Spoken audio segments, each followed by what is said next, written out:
अस्सलाम वालेकुम, मैं हूं शाहजेब खानजादा। मईशत के इस्तेहकाम के हवाले से एक के बाद एक अहम खबर आ रही है और अब से कुछ देर पहले खबर आ गई है कि IMF ने पाकिस्तान के $3 अरब के स्टैंड बाय अरेंजमेंट प्रोग्राम की बोर्ड ने अप्रूवल दे दी है। कल सऊदी अरब से $2 अरब आ गए थे, फिर उसके बाद आज मुत्तहिदा अरब अमारात से $1 अरब की रकम पाकिस्तान को मौसूल हो गई और अब $1.2 अरब $3 अरब में से पाकिस्तान को IMF के बोर्ड के अप्रूवल के बाद मौसूल हो जाएंगे। पाकिस्तान के ज़र मुबादला के ज़खायर सिर्फ स्टेट बैंक की हद तक $7.5 अरब को पहुंच चुके हैं। अगर ये $1.2 अरब आते हैं वो मजीद मुस्तहकम होंगे। वजीर खजाना इसहाक डार साहब हमारे साथ मौजूद। डार साहब, बहुत शुक्रिया शो में ज्वाइन करने के लिए। बहुत अहम डेवलपमेंट है, ज़ाहिर मुआशी स्टेबिलिटी के लिए मार्केट्स भी रिस्पॉन्ड कर रही हैं। अब हमें नजर आ रहा है स्टॉक मार्केट मुसलसल बढ़ रही है, फिच ने रेटिंग भी इंप्रूव कर दी है। क्या आप कहिएगा, क्योंकि ज़ाहिर पॉलिसी इंप्लीमेंटेशन के हवाले से IMF बोर्ड ने भी बात की है कि बहुत ज़्यादा ज़रूरत है इस प्रोग्राम की कामयाबी के लिए। बिस्मिल्लाहिर्रहमानिर्रहीम, रसूल करीम। जी शाहजेब साहब, जैसे आपने अपने इंट्रो में कहा कि एब्सोल्युटली अल्लाह का शुक्र है कि things are moving in the right direction, जिसके लिए आप कई महीनों से कोशिश भी कर रहे थे। आपको भी पता है कि कितनी टफ नेगोशिएशंस थी और जो हमारा 2019-2022 वाला प्रोग्राम था जो 1 साल एक्सटेंड हुआ, तो उसमें तो आपको याद है कि सिर्फ 9वें रिव्यू के 1.19 बिलियन हम एक्सपेक्ट कर रहे थे और बाकी तो लैप्स हो जाना था। तो हमारी ज्यादा जो फिर एनर्जीज खर्च हुई, आखिर में डिले होते होते अब जो बजट पेश हो चुका था बिटवीन 9th और वाइंडिंग अप में, वो इसी पे हुई कि अगर हम कोई अरेंजमेंट ये कर लें कि हमारी जो 2.5 बिलियन जो बचा हुआ है वो और उसमें कुछ IMF ऐड कर ले और एक स्मॉल किस्म का स्टैंड बाय एग्रीमेंट हम कर ले लेस देन अ ईयर, तो वो अल्हम्दुलिल्लाह फिर हमारी वो कामयाब हुई और उसके नतीजे में हमें कुछ, आपको याद है, टैक्सेस भी लगाने पड़े। वाइंडिंग अप स्पीच जो मैंने बजट में की थी, जिसके बाद बजट का अप्रूवल प्रोसेस शुरू हुआ। तो सऊदी अरेबिया ने भी 7 डेट्स रिव्यू के वक्त ये कमिट किया था कि हम पाकिस्तान की सपोर्ट बायलैटरल करेंगे 2 बिलियन तक। UAE ने भी कहा था कि हम 1 बिलियन तक करेंगे। अब ये ऑलमोस्ट 8-9 महीने पुरानी वो एक कमिटमेंट थी, फिर अभी उन्होंने दोबारा उसको रिन्यू किया था। तो वो फिजिकली भी अल्हम्दुलिल्लाह हमने फॉलो अप किया। प्राइम मिनिस्टर साहब ने, आपको याद होगा कि कुछ महीने पहले सऊदीया का भी दौरा किया, UAE का भी किया, चाइना का भी किया, मैं उनका साथ था। तो ये तमाम हमने कंट्रीज में अपनी ये इन मैटर्स को और डॉक्टर साहब, आपने हमारे प्रोग्राम में कहा था कि $5.4 अरब के जो इजाफी ज़खायर हैं वो इसी महीने में आ जाएंगे। $2 अरब सऊदी अरब से आ गए, $1 अरब मुत्तहिदा अरब अमारात से आ गए, $1.2 अरब IMF से आ जाएंगे, $4.2 अरब ये हो गए। बाय द टाइम आप हुकूमत से जा रहे होंगे अगले महीने, तो पाकिस्तान के स्टेट बैंक की हद तक ज़खायर कितने होंगे और टोटल ज़खायर के अलावा? जी, मेरी जो शाहजेब साहब, मेरी जो कोशिश है, क्योंकि देखिए हमारी पेमेंट्स भी साथ साथ होती हैं, जो पुरानी भी हैं वो भी आ रही हैं। तो मेरी जो कोशिश है, जो मैंने किया है कि इस हुकूमत के टेन्योर पूरा करने तक, प्रेफरेबली एंड ऑफ जुलाई तक, जो नेशनल रिजर्व्स हैं वो 14 से 15 बिलियन के दरमियान हो। आपको याद है कि जब ये शहबाज शरीफ साहब ने जिम्मेदारी संभाली थी अप्रैल 2022 में, तो रिजर्व लेवल करीबन इसी लेवल पे था उस वक्त, टोटल ग्रॉस जो रिजर्व थे। और ये 14 से 15 का मतलब है कि अगर आप करीबन 5.2, 5.3 निकाल दें, तो स्टेट बैंक के जो रिजर्व्स होने चाहिए वो वर्चुअली 9 से करीबन 9.10 तक 9.975 अगर होंगे तो हम 14-15 के दरमियान होंगे। तो ये पूरी इस पे एफर्ट है। तो मैं समझता हूँ कि अल्हम्दुलिल्लाह ये पाकिस्तान एक अच्छे यानी डायरेक्शन में तो चलेगा उसके बाद भी। और डॉक्टर साहब, जब फिच ने पाकिस्तान की रेटिंग इंप्रूव की तो एक कंसर्न का इजहार किया, और वो है पॉलिटिकल इंस्टेबिलिटी की वजह से कहीं प्रोग्राम ना डीरेल हो जाए।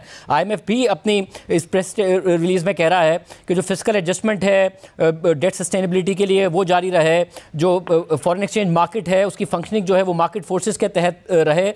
आपका तो 1 महीना बाकी है, उसके बाद केयर टेकर सेटअप आएगा, तो कोई ऐसा एडवेंचर नहीं हो रहा होगा कि अगर पॉलिटिकल अनसर्टेनिटी की वजह से कोई फिस्कल डिसिप्लिन आउट हो जाए, जो IMF के साथ कंडीशंस हैं, जो शराइत हैं, उसकी कहीं से खिलाफ वर्जी हो जाए? देखिए शाहजेब साहब, मैं समझता हूँ कि ऐसा करना तो सोचना भी क्रिमिनल है। कि मैं पिछली हुकूमत को ये ब्लेम नहीं देना चाहता कि जब उनके खिलाफ वोट ऑफ नो कॉन्फिडेंस आया तो उन्होंने आनन फानन ना सिर्फ जो रिफॉर्म मजीद कर रहे थे उसको नहीं किया, बल्कि जो किया हुआ था उसको भी अनफॉर्चुनेटली आपको याद होगा कि उसको भी रिवर्स कर दिया, सिर्फ पॉपुलर एक डिसीजन के तौर के ऊपर के लोग उनके साथ खड़े हो जाएं। उसकी पाकिस्तान ने बहुत भारी कीमत अदा की है। एक ट्रस्ट डेफिसिट क्रिएट हुआ, पाकिस्तान की क्रेडिबिलिटी डैमेज हुई, और उस वजह से जो काम भी हमने करने थे वो कहता जी पहले करेंगे तो उसके बाद हम नेक्स्ट बात करेंगे, आप डिलीवर करें। और आपने देखा कि अपने तमाम प्रोड एक्शन हमने स्टाफ लेवल एग्रीमेंट या अभी एसपीए से पहले सब कर चुके थे। हालांकि आपके बोर्ड मीटिंग से पहले 72 घंटे पहले आप करें तो इन ऑर्डर होते हैं।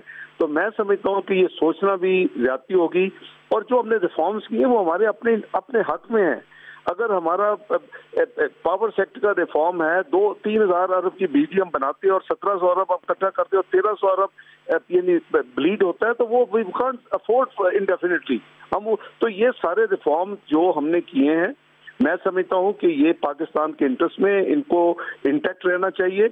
और हमारी हत्तुल इम्कान ये दुआ भी होगी, कोशिश भी होगी कि ये दूसरा प्रोग्राम पाकिस्तान का चाहे छोटा है एसपीए, ये दूसरी दफा पाकिस्तान अपना प्रोग्राम मुकम्मल कर ले। एक प्रोग्राम पाकिस्तान ने 23 प्रोग्राम में से अब तक जो है वो मुकम्मल किए, वो 20-13-20-16 का प्रोग्राम था, 12 के 12 रिव्यू टाइम पे और वक्त पे कंप्लीट हुए थे। हमारा ये पूरी कोशिश होगी एज ये गवर्नमेंट जो है अलायंस की कि ये एसपीए जो है हम इसको एक ट्रैक पे ले आए हैं, और हमने कोई ऐसी बात नहीं इसमें रखी कि जो बहुत मुश्किल हो केयर टेकर्स के लिए या किसी और के लिए इम्प्लीमेंट करना। Most of the power action जो प्रायोरिटीज सारे हमने कर दी हैं, जो आगे हमारे बेंचमार्क्स हैं, जो हमने अचीवमेंट्स करनी है, वो बड़ी प्रैक्टिकल एंड प्रैग्मेटिक हमने रखा है। तो मैं समझता हूँ कि कोई वजह नहीं है कि अगले 9 महीने में केयर टेकर और जो रेगुलर गवर्नमेंट आए वो ये प्रोग्राम को कामयाबी के साथ मुकम्मल न कर सके। इसकी जो मुश्किल या जो तकलीफ दे जो इसकी फेस थी वो गुजर चुकी। बहुत शुक्रिया। वज़ीर ख़ज़ाना इसहाक़ डार साहब हमारे साथ मौजूद थे, और अहम बात जिस कंसर्न का इजहार भी किया जा रहा था कि कहीं ऐसा ना हो कि पाकिस्तान में अगर सियासी अदम इस्तेहकाम आए, इलेक्शन के करीब पाकिस्तान जा रहा हो, तो जो IMF की शराइत उसकी खिलाफ वर्जी हो जाए।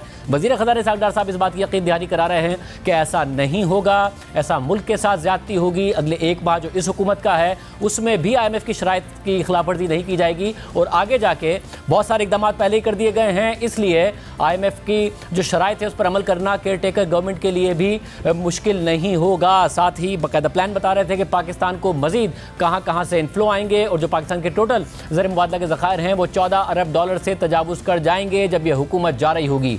2 अरब डॉलर सऊदी अरब से आ चुके हैं, 1 अरब डॉलर आज मौसूल हो गए पाकिस्तान को मुत्तहिदा अरब अमारात से। वज़ीर आज़म शहबाज शरीफ ने मुत्तहिदा अरब अमारात की हुकूमत का शुक्रिया भी अदा किया। साथ ही 1.2 अरब डॉलर आज अप्रूवल के बाद जो 3 अरब डॉलर के स्टैंड बाय अरेंजमेंट है, 1.2 अरब डॉलर पाकिस्तान को मजीद मौसूल हो जाएंगे। तो तकरीबन स्टेट बैंक के ज़र मुबादला के ज़खायर 8.7 अरब डॉलर के आसपास चले जाएंगे, जो कि 2.9 अरब डॉलर्स की सतह तक गिर गए थे। इस सब का रिस्पॉन्स नजर आ रहा है। बैनुल-अक़वामी मार्केट में जो पाकिस्तान के बॉन्ड्स हैं उनमें इंप्रूवमेंट नजर आ रही है।